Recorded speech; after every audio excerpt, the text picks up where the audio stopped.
Good morning students. Welcome to class of mathematics of 10th standard. Myself So Vidya Jadhav from Sri Bhavani Vidyalaya Atpadi of Atpadi Education Society Atpadi. Students, today we are going to learn new topic of mathematics first, that is the statistics. Statistics means सांख्यिकी. Statistics is useful in various fields like the medicine, engineering, agriculture, also physics, chemistry, bio, education also, or in all branches statistics is important. In last year, that is in 9th standard, we are studied mean, mode and median. How to calculate the mean, median and mode.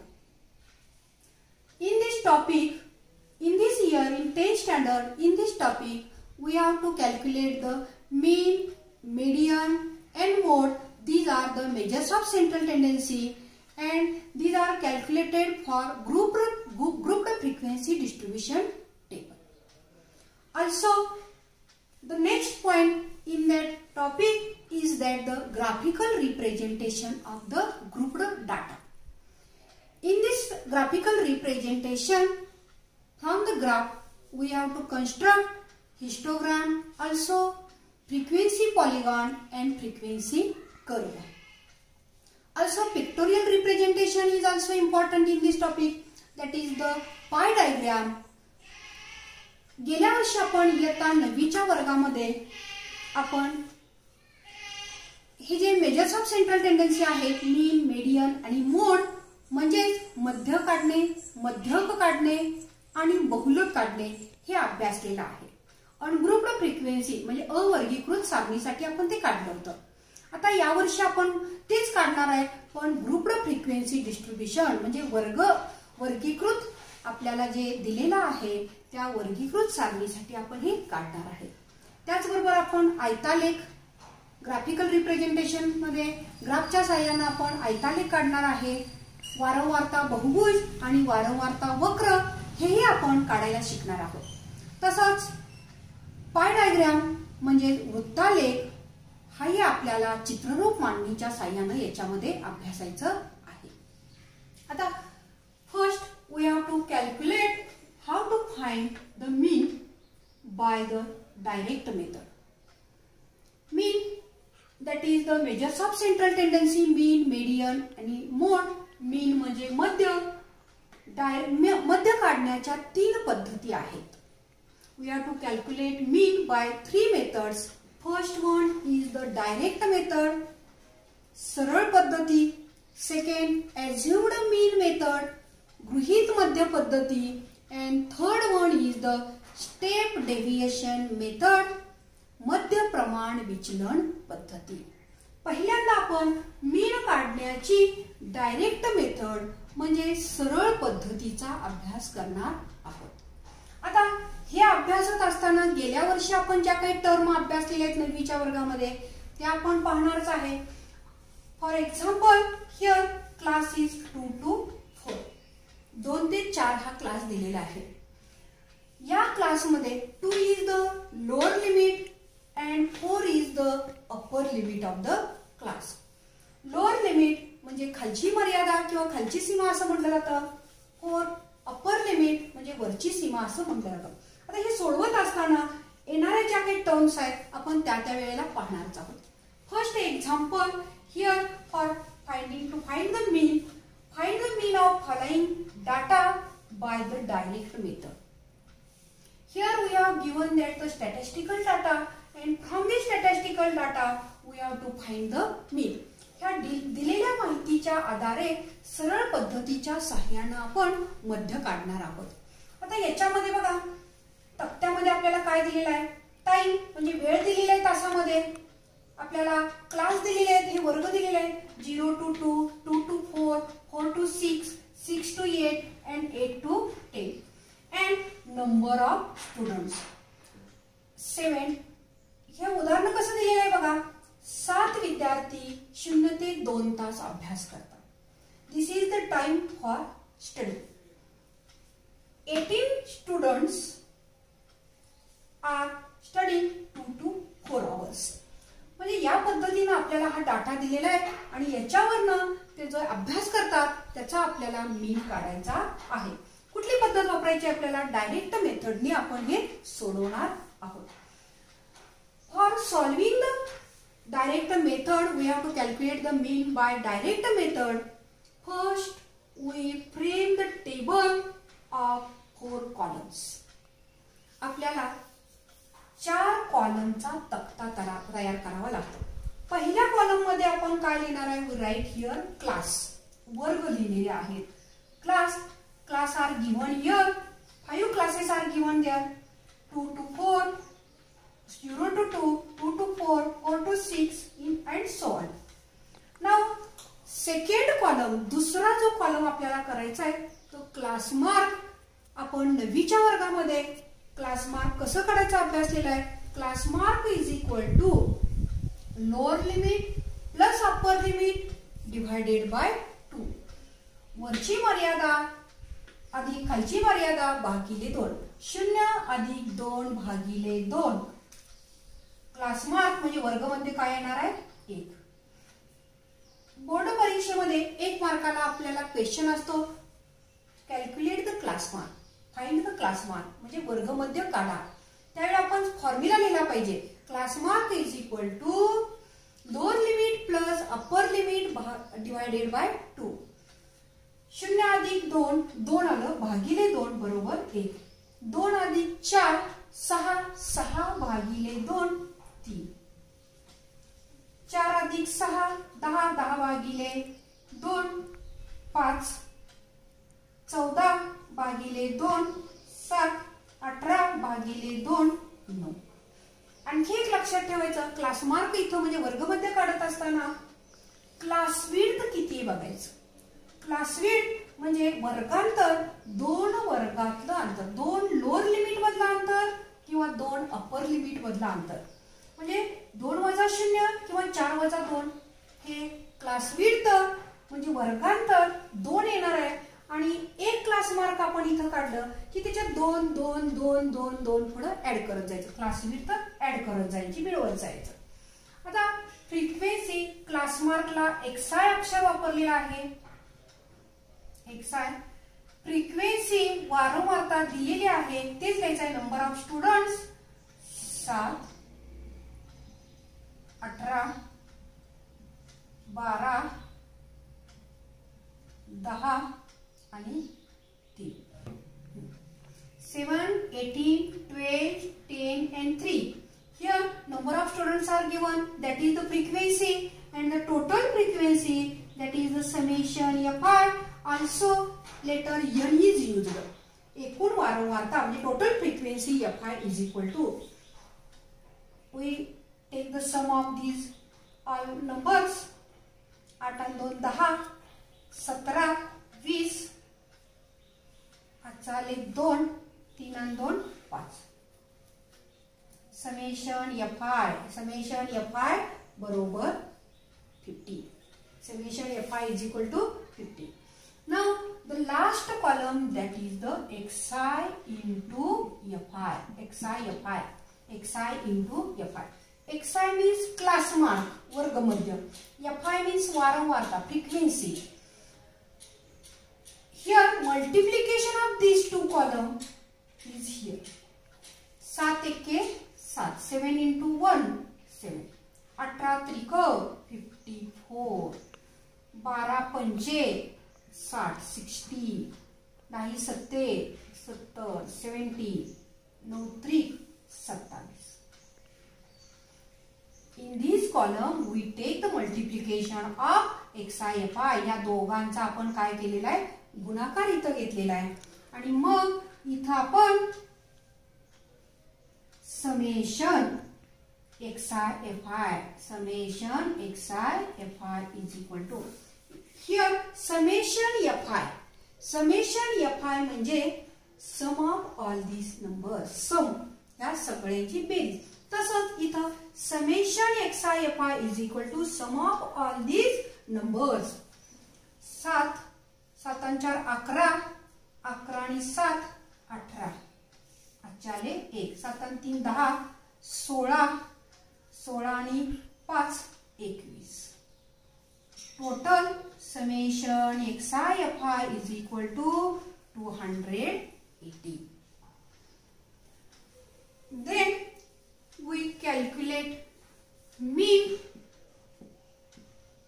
Mean is equal to x bar.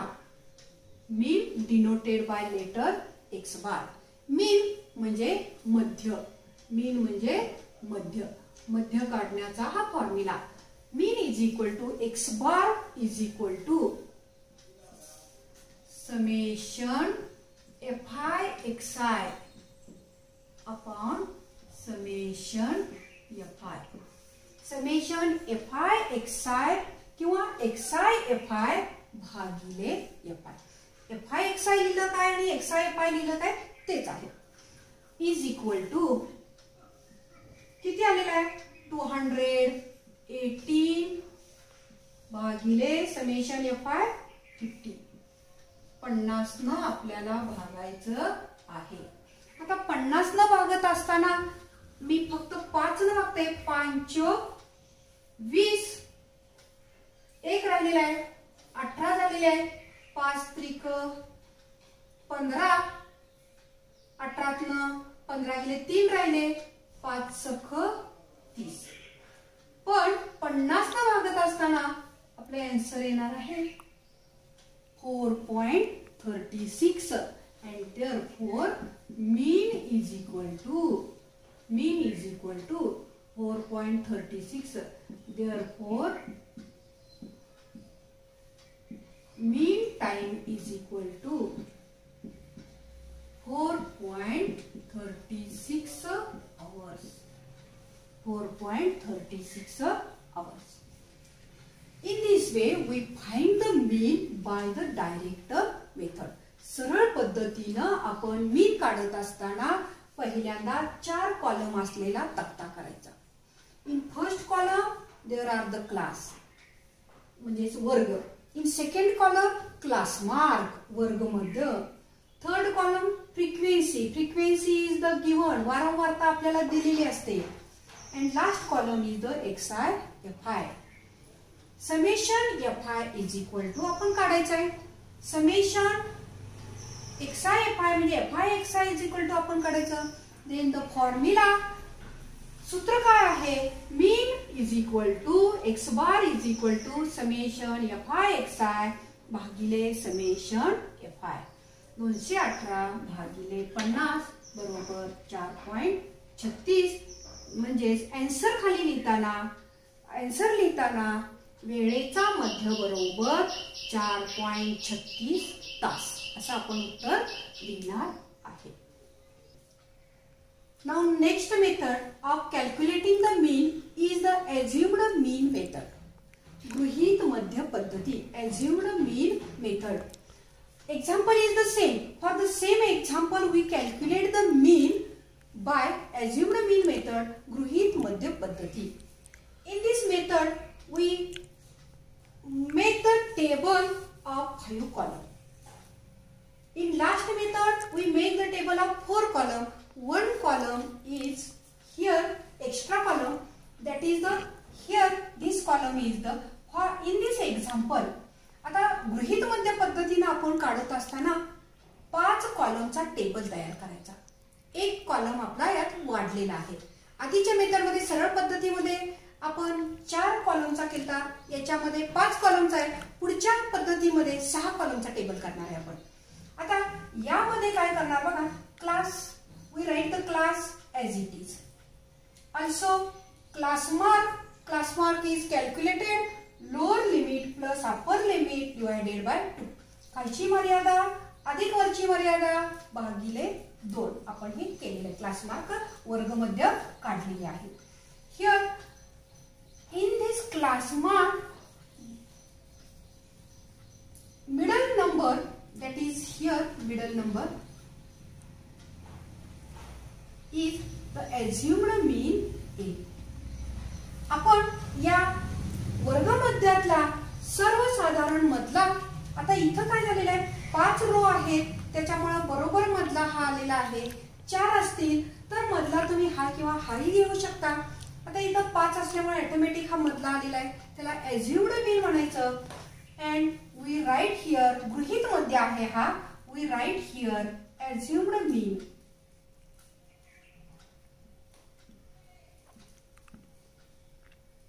assumed mean is equal to A is equal to 5.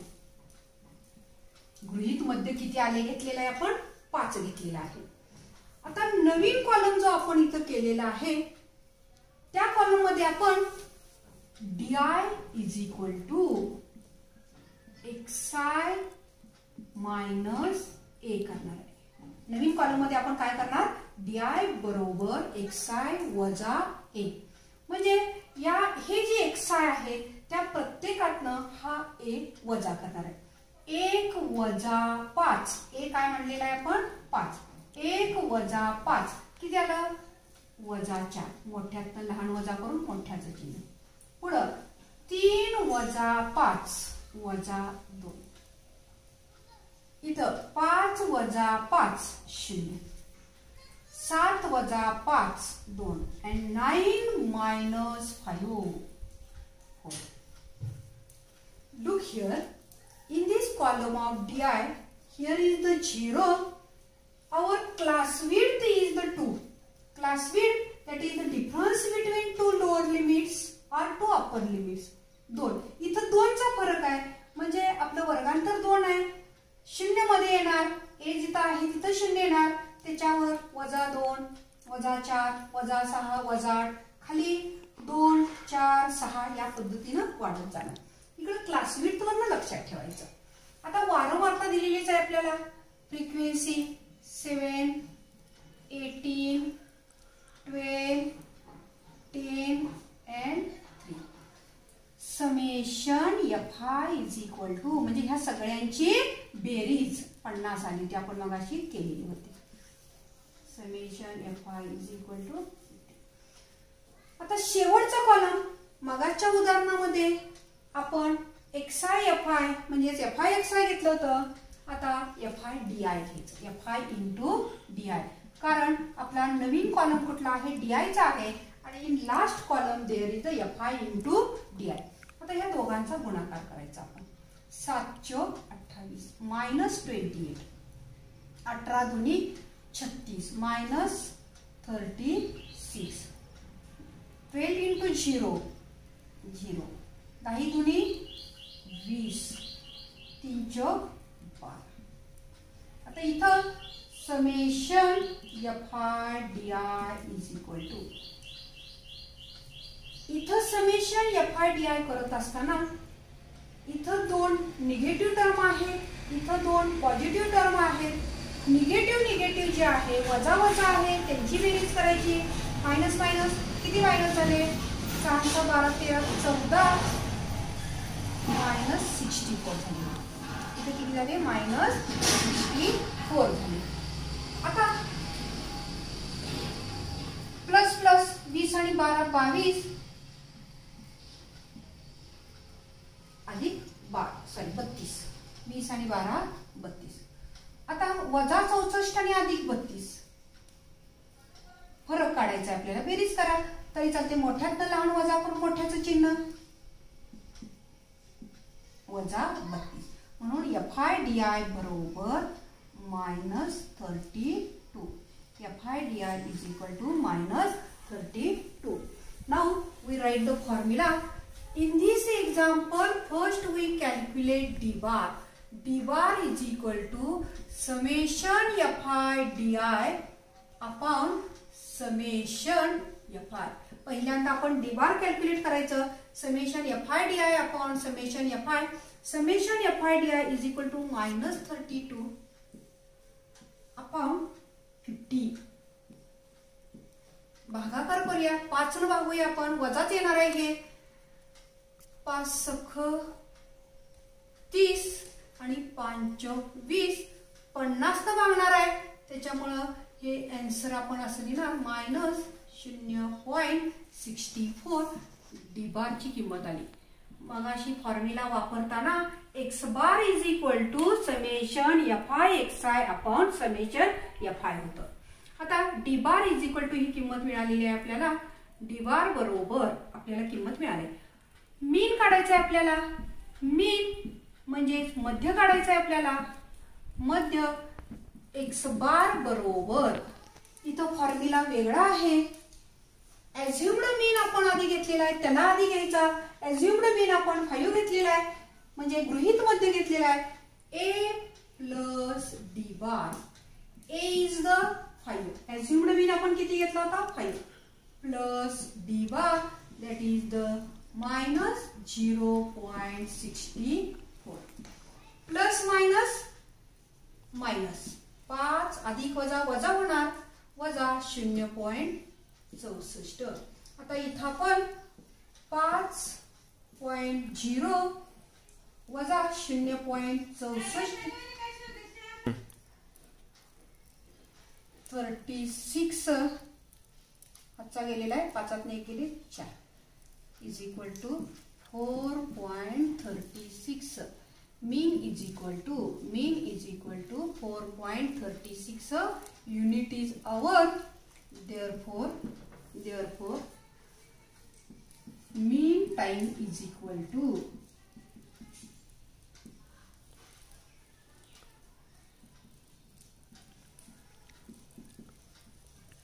for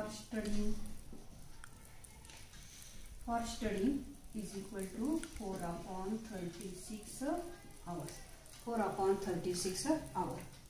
अशा प्रकारे ॲझ्युम्ड मीन मेथडनं आपण example सोडवत असताना याच्यात 5 column झालेले आहेत. पहिला class आहे, दुसरा क्लास मार्क वर्गमध्य आहे, तिसऱ्यामध्ये नवीन झालेला आहे DI वर्गमध्यातला सर्वसाधारण मधला आपण ए घेतो. ए म्हणजे गृहीत मध्य म्हणजे assumed mean. A is equal to आता ते कॅल्क्युलेशन कसं करायचं सांगितलेलं आहे की DI is equal to XI minus A. म्हणजे यातनं 1 वजा 5 वजा 4 3 वजा 5 वजा 2 या पद्धतीने आपण इथे कॅल्क्युलेशन केलंय. FI उदाहरणात दिलेलं आहे. लास्ट कॉलम इथं FI DI म्हणजेच हे DI आणि ह्या FI यांचा गुणाकार. आता समेशन FI DI करत असताना तेवढं लक्षात ठेवायचं मायनस मायनस त्यांची ऍडिशन करायची, प्लस प्लस त्यांची ऍडिशन करायची आणि मायनस प्लस म्हणजे मोठ्यातनं लहान वजा करायचं आणि मोठ्याचं चिन्ह द्यायचं. -32. Here formula first. In formula first we calculate the d bar. D bar is equal to summation FI DI upon summation FI is equal to -32 upon 50. D bar is equal to -0.64. आणि मग मीन म्हणजे मध्य बरोबर X bar बरोबर A plus D bar is equal to 5 plus minus 0.64 and we get the value of mean म्हणजे मध्य बरोबर 4.36 म्हणजे 36 hours. Third method of calculating the mean is the step deviation method. मध्य प्रमाण विचलन पद्धती. पहिली पद्धत आपली डायरेक्ट मेथड सरळ पद्धती. Next one is the assumed mean method गृहीत मध्य पद्धती. And third one is the step deviation method मध्य प्रमाण विचलन पद्धती. उदाहरण तेच आहे. पहिल्या पद्धतीमध्ये in direct method there are 4 columns. In second method that is assumed mean method there are 5 columns. And third that is the step deviation method there are 6 columns of table here. 6 कॉलमचा तक्ता आपण करायचा मध्य प्रमाण विचलन पद्धतीसाठी. Now look here. In first column there are class वर्ग दिलेले आहेत ते घेतले. In second class mark we calculated the class mark from the given class. Next one that is the assumed mean. आता या पद्धतीमध्ये सुद्धा आपण सर्वसाधारण मधला assumed mean मानायचा. Assumed mean A is equal to 5 आपण घेतलेला आहे. Assumed mean A is equal to 5. In next column DI चा कॉलम केलेला आहे. DI डेव्हिएशन म्हणजे विचलन आपण इथे घेतलेला आहे. DI is equal to XI minus A. ह्या प्रत्येक XI मधनं A वजा करून हा कॉलम आपण तयार केलेला आहे. Next column, that is the new column, is the UI. UI is equal to DI upon G. That is the H also here we write H class width. हे इथं जे आपण जे वापरले आहे ते कशासाठी वापरलेलं आहे? ऍक्च्युली हे विड्थ क्लास विड्थ दोन क्लास मधलं दोन लोअर लिमिट मधलं अंतर किंवा दोन अपर लिमिट मधलं अंतर किंवा लोअर लिमिट मधलं अंतर, म्हणजे दोन्ही ज्या वरच्या मर्यादा आहेत त्यातलं अंतर किंवा खालच्या मर्यादा आहेत त्यातलं अंतर, म्हणजेच आपलं हे जी घेतलेलं आहे. ऍक्च्युली हा सिम्बॉल लिहिलेला आहे इथं जी सारखा दिसणारा. UI is equal to DI upon G. Here G is equal to 4 वजा 2 2. आता इथं प्रत्येक वेळी आपण DI भागिले 2 करणार आहे. DI म्हणजे हे आहे वजा 4 भागिले 2 -4 अपॉन 2, that is the -2. वजा 2 भागिले 2 1 0, 2 भागिले 2 1, 4 भागिले 2 2. नेहमी लक्षात ठेवायचं UIच्या कॉलम मधले आकडे हेच असतात. जिथं ए आहे तिथं 0, त्याच्यावर वजा 1, त्याच्यावर वजा 1, वजा 2, वजा 3, वजा 4 आणि खाली 0च्या खाली 1 2 3 4. नेहमी हा UIचा कॉलम हा याच पद्धतीनं असतो. Next column that is the frequency, वारंवारता. वारंवारता आपल्याला उदाहरणामध्ये दिलेली असते FI 7 18 12 10 3. Next FI into UI. पहिल्या पद्धतीमध्ये सरळ पद्धतीमध्ये FI XI होतं, दुसऱ्या पद्धतीमध्ये FI DI होतं, तर तिसऱ्या पद्धतीमध्ये FI UI गुणाकार FI इंटू UI. 7 दुनी 14 -14, 18 एके 18 -18, 12 0 0, 10 एके 10, 3 दुनी 6. इथं मायनस मायनस आपण एकत्र करूया. -32 प्लस प्लस प्लस 16. मोठ्यातलं लहान वजा पण मोठ्याचं चिन्ह -16. आणि हिअर समेशन FI UI बरोबर summation FI UI is equal to -16. Summation FI UI is equal to -16 आणि summation FI is equal to 50. या सगळ्यांची बेरीज किती आहे? 50. आणि या सगळ्यांची वजावजांची बेरीज एकत्र वजावजा एकत्र केले, अधिकाधिक एकत्र केले, मोठ्यात लहान वजा करून मोठ्याचं चिन्ह दिलं. आता for calculating the mean first we calculated U bar. U bar is equal to summation FI UI upon summation FI. पहिल्यांदा आपण U bar कॅल्क्युलेट करायचं. Summation FI UI -16 upon 50. 5 न भागूया आपण मगाच्या सारखंच, वजाच येणार आहे हे. 5 दुनी 5 त्रिक 15, 5 त्रिक 15 आणि 5 दुनी 10. 0.32. U bar is equal to U bar निघालेला आहे आपल्याला. आता मीन X bar काढायचा आहे. X bar is equal to assumed mean आपण घेतलेला आहे. इथं एज्युम्ड मीन A, तो एज्युम्ड मीन घेतलेला आहे प्लस U bar. हा U bar इथनं आपण ह्याच्यावरनं U bar केलेला आहे, ह्याच्यावरनं कॅल्क्युलेटिंग करून U bar इनटू हा symbol G is equal to A is the 5 plus U bar -0.32 into G ची किंमत आहे 2. 5 प्लस मायनस मायनस येणार आहे. 32 दुनी 64 0.64 वजाबाकी केल्यानंतर 4.36 मीन इज इक्वल टू मीन म्हणजे आपला मध्य आहे. हा मध्य किती आलेला आहे आपला mean is equal to 4.36 hour. Therefore mean time is equal to 36 hours. Mean time is equal to 36 hours. आजच्या भागामध्ये आपण तिन्ही मेथड एकत्रित एकाच उदाहरणाच्या तिन्ही मेथड आपण अभ्यासलेल्या आहेत. First one is the direct method सरळ पद्धती. सेकंड अज्युम्ड मीन मेथड. अज्युम्ड मीन मेथड म्हणजे गृहीत मध्य पद्धती. तिसरी स्टेप डेव्हिएशन मेथड प्रमाण विचलन पद्धती. आता याच्यामध्ये बघा आपल्याला तीन पद्धतीचा एकत्रित विचार करताना पहिली पद्धत डायरेक्ट मेथड मध्ये 4 कॉलम असलेला तक्ता होता.